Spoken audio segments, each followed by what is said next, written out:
త్రివిక్రమ్ శ్రీనివాస్ నా జీవితాన్ని హ్మ్. డ్యామేజ్ చేశాడని చెప్పింది ఆమె. డ్యామేజ్ అంటే ఏ రకంగా అనేది చెప్పలేదు. ఓకే. లైంగికంగా ఏమన్నా ఈమెను ఇది చేసుకొని ఆయన హామీలిచ్చి అవి నెరవేర్చలేదా?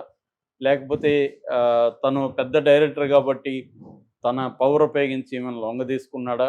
అంటే లైంగికంగా. హ్మ్. లేకపోతే ఈమె తను అడిగింది ఇవ్వలేదు కాబట్టి ఈమెకు ఛాన్సులు రాకుండా ఏమన్నా ఇబ్బంది పెట్టాడా? ఏమీ ఆమె కరెక్ట్‌గా దాంట్లో చెప్పలేదు. మామూలుగా పూనమ్ కౌర్ మొదటి నుంచి కూడా కరెక్ట్‌గా చెప్పదు. ఈ నర్మగర్భంగానే మాట్లాడుతుంది. నిజానికి పూనమ్ కౌర్ మొదటి నుంచి కూడా ఇటు పవన్ కళ్యాణ్ మీద, ఇటు త్రివిక్రమ్ మీద మాట్లాడుతుంది. దీంట్లో కూడా ఇండైరెక్ట్‌గా పవన్ కళ్యాణ్ గురించి కూడా మాట్లాడింది. తను మేల్ ఇగో అని తను రెచ్చగొడతాడు పవన్ కళ్యాణ్ అనే యాంగిల్‌లో కూడా ఆమె చెప్పింది. పేరు చెప్పలేదు గానీ అర్థమవుతుంది మనకి ఫాలో అయ్యే ఓకే. వాళ్ళకి. సో, మొత్తానికి ఆమె ఏం చెప్పిందంటే, నా జీవితాన్ని త్రివిక్రమ్ శ్రీనివాసు డ్యామేజ్ చేశాడనింది ఆమె. హ్మ్. అంటే నాశనం చేశాడు.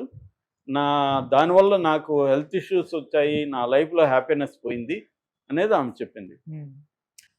నేను అది అంతవరకే గాకుండా మా మీద గూడా మా అసోసియేషన్ ఉంది గదా! Movie artist association. తెలుగులో దాన్ని మా అంటారు. మా హ్మ్. అసోసియేషన్‌కి సంబంధించి గూడా ఆమె కంప్లెయింట్ దీంట్లో చెప్పిందేందంటే, నేను వాళ్ళకి ఎన్ని సార్లు కంప్లెయింట్ ఇచ్చినా వాళ్ళు పట్టించుకోలేదు. ఎందుకంటే అతను పవర్‌ఫుల్ వ్యక్తి గాబట్టి వీళ్ళు పట్టించుకోవట్లేదని. సో, ఇక్కడ మా దానికి సమాధానం ఇచ్చింది. మా తరపున శివ బాలాజీ మాట్లాడాడు. అతనేమన్నాడంటే, మాకు రిటర్న్‌గా ఇప్పటివరకు ఆమె కంప్లెయింట్లు ఇవ్వలేదు. రిటర్న్‌గా ఇస్తే మేము దాని మీద చర్య తీసుకుంటాం. రిటర్న్‌గా ఇవ్వకుండా మేము చర్య తీసుకోలేము అనేది ఆయన చెప్పాడు. ఇక్కడ కొన్ని ఇష్యూస్ మాట్లాడదాం. ముందుగా మా గురించి మాట్లాడతా నేను. హ్మ్. మా గతంలో కూడా శ్రీరెడ్డి విషయంలో చాలా తప్పు చేసి శ్రీరెడ్డిని ఆమెకి సభ్యత్వం ఇవ్వకుండా ఇది చేసి చాలా చెడ్డ పేరు మాకొచ్చిందప్పుడు. చివరికి సారీ చెప్పి ఆమెకి సభ్యత్వం ఇచ్చింది. ఓకే. ఇప్పుడు ఈయన చెప్పే ప్రకారం కంప్లెయింట్ ఇస్తేనే కదా చర్య తీసుకోవాలి. హ్మ్. నేను స్ట్రెయిట్‌గా అడుగుతున్నా, నటి హేమని ఎందుకు సస్పెండ్ చేశారు? ఎవరిచ్చారు మీకు కంప్లెయింట్ ఆమె మీద? ఆమె నేరం చేసిందని ఎక్కడ ప్రూవ్ అయింది? ఆమె మీద ఒక ఆరోపణ వచ్చింది. ఆమె బాడీలో డ్రగ్స్ ఉన్నాయనేది ఆరోపణ వచ్చింది. హ్మ్. బోలెడు మంది మీద సినిమా వాళ్ళ మీద గతంలో రవితేజ మీద, వాళ్ళ బ్రదర్స్ మీద ఆమె ఎవరు ఊరి హీరోయిన్ చార్మి కౌర్ మీద వీళ్ళ మీద వచ్చాయి కదా! వాళ్ళ మీద ఏమన్నా చర్య తీసుకున్నారా? హ్మ్. ఈమె బలహీనరాలు కాబట్టి, తక్కువ స్థాయి ఆర్టిస్ట్ కాబట్టి ఆమె మీద విష్ణు పెద్ద ఎత్తున మోరల్ యాంగిల్‌లో తీసుకున్నాడు. ఇదే మరి అల్లు అర్జున్ మీద కేసు కూడా పెట్టారు కదా! చాలా పెద్ద కేసు పెట్టారు కదా! కల్పబుల్ హోమిసైడ్ పెట్టారు కదా! మరి అల్లు అర్జున్‌ని ఎందుకు సస్పెండ్ చేయలేదు? మోహన్ బాబు మీద హత్యాయత్నం పెట్టారు కదా! దాన్ని సపోర్ట్ చేస్తూ మళ్ళీ అదే విష్ణు బయటకొచ్చి మాట్లాడాడు కదా! మా నాన్న ఉద్దేశం లేదు ఇవన్నీ. మరి ఈ హేమ మీద ఎందుకు తీసుకున్నారు? అంటే మా అసోసియేషన్ గూడా తమ అసోసియేషన్‌లో ఉంటే బలహీనల మీద మాత్రము మోరల్సు ఎక్కడ లేని కోడ్ ఆఫ్ కండక్ట్ అంతా బయటికి చెప్తారు. హ్మ్. బలమైన వాళ్ళు మాత్రం సైలెంట్‌గా అన్నీ మూసుకొని ఉంటున్నారు. ఇది మాకుండే ద్వంద్వ ప్రవృత్తి అనేది అందరికి అర్థమైపోయింది. ఓకే. సో, ఒక్కొక్కరికి ఒక్కొక్క న్యాయం అన్నమాట.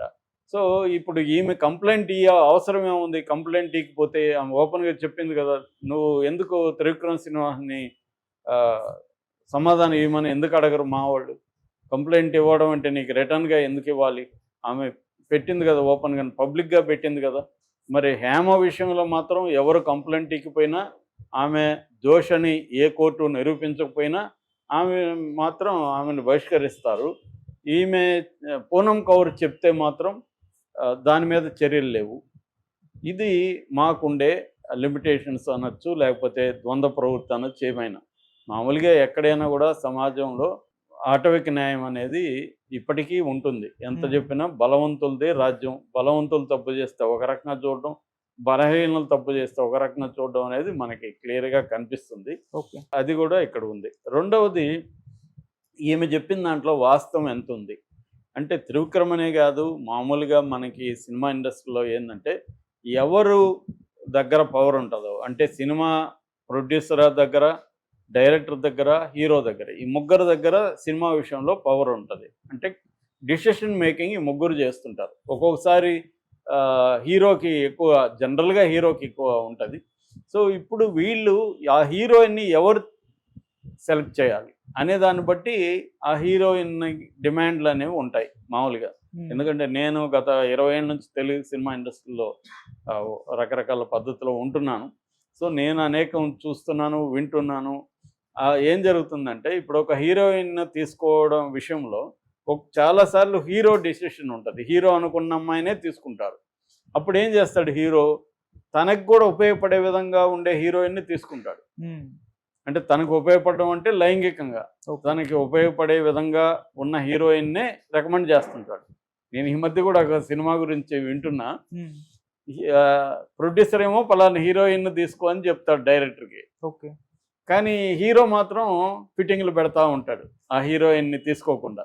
అసలు విషయం అంటే హీరోకి లైంగికంగా ఉపయోగపడే అమ్మాయినే పెట్టాలనేది హీరో ప్లాన్. కానీ అతను డైరెక్ట్‌కి చెప్పడు అది డైరెక్టర్‌కి. సో, డైరెక్టర్ సఫర్ అవుతున్నాడు. ఇవన్నీ తెలుసు డైరెక్టర్‌కి కూడా. అయినా దీన్ని ఎలా డీల్ చేయాలనేది డైరెక్టర్‌కి ఇబ్బంది. ఇలాగ చాలా కేసులు మనకు కనబడుతుంటాయి. అలాగా త్రివిక్రమ్ చేస్తాడని నాకు మనకు రకరకాల పుకార్లయితే ఉన్నాయి త్రివిక్రమ్ మీద. నేను ప్రత్యక్షంగా చూడలేదు గానీ గతంలో పార్వతి మిల్టన్‌తో అఫైర్ పెట్టుకొని ఆమెకేదో అన్యాయం చేశాడని, కవిత పంచాయతీ చేసిందని కూడా పుకార్లొచ్చాయి. అట్లా గుంటూరు కారం అప్పుడు కూడా త్రివిక్రమ్‌కి హీరోయిన్ మధ్యలో విషయాలు సంబంధించి కూడా పుకార్లొచ్చాయి. అలాగే త్రివిక్రమ్ మీద ఇండస్ట్రీలో పుకార్లయితే ఉన్నాయి. మరి ఈమెకి ఏమన్నా అన్యాయం చేశాడా లేదో తెలీదు.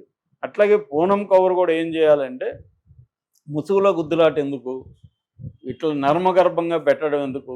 కంప్లెయింట్ ఇచ్చేయచ్చు కదా మాకి. అవును నాకు చేశాడని ధైర్యంగా చెప్పొచ్చు కదా. ఇప్పుడు మీ టూ మూవ్‌మెంట్ అనేది ఇండియాలో బలంగానే ఉంది. చాలామంది ఓపెన్‌గానే చెప్తున్నారు. ఈమెకి ఇంకా ఆల్రెడీ ఆమె చెప్తున్నది నా లైఫ్ డ్యామేజ్ అయిపోయింది. నాకు హ్యాపీనెస్ పోయింది. హెల్త్ పోయిందని చెప్తున్నా. ఇంకే కోల్పోవడానికి ఏం లేనప్పుడు ధైర్యంగా చేయడం వల్ల వేరే వాళ్ళకి జరగకుండా ఉండడానికి ఉపయోగం ఉంటది కదా. చిన్మయి లాంటి అమ్మాయిలు అక్కడ సింగర్‌లు కొట్లాడుతున్నారు కదా తమిళనాడులో. అలాగా చేయొచ్చు కదా అన్న ప్రశ్న వస్తుంది. మేబీ ఆమె ప్రాబ్లమ్స్ ఏమున్నాయో మనకు తెలీదు. మామూలుగా అయితే అనిపిస్తది. ఇంత స్థాయిలో ఓపెన్‌గా మాట్లాడుతున్నప్పుడు ఒక కంప్లెయింట్ వీళ్ళకి పడేస్తే ఏమవుతుంది? కంప్లెయింట్ పడేసి దాన్ని కూడా పబ్లిక్ డొమైన్‌లో పెట్టేసేయండి. అప్పుడు వీళ్ళ సంగతి కూడా తెలుస్తుంది కదా ఏ స్థాయిలో వీళ్ళు తీసుకుంటారని. ఇక్కడ ఏందంటే పెద్దోడు చేస్తే తప్పు కాదు. చిన్నోడు చేస్తే బలహీనోడు చేస్తేనే తప్పు. సినిమా ఇండస్ట్రీలో అయినా ఎక్కడైనా ప్రపంచంలో జరిగే వ్యవహారం అది.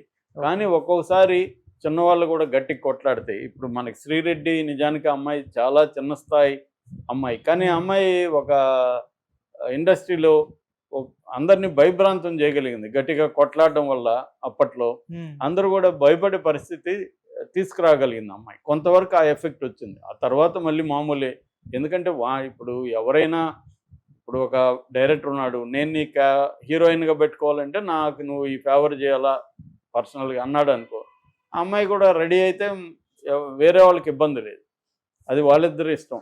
అంటే నేను నీకు ఒక ఆఫర్ ఇస్తున్నాను. నీకు 1 కోటో 2 కోట్ల రెమ్యునరేషన్ వస్తది. నువ్వు హీరోయిన్‌గా నీ లైఫ్ ఇదవుతుంది. దీంతో నువ్వు నాకు హెల్ప్ చేయని ఇతను అడిగాడు అనుకో. ఆ అమ్మాయి ఒప్పుకుంటే మనకి ఇబ్బంది లేదు. ఎప్పుడు ఇబ్బంది అంటే ఆ అమ్మాయిని ప్రెజర్ చేసో ఆ అమ్మాయికి ఏదో హామీలు ఇచ్చో అవి నెరవేర్చకుండా ఇతను వాడుకొని ఆ అమ్మాయికి ఇచ్చిన హామీలు నెరవేర్చకపోతే అది చట్టం కూడా ఇప్పుడు బిఎన్ఎస్ 69 సెక్షన్ కూడా ఇదే చెప్తుంది.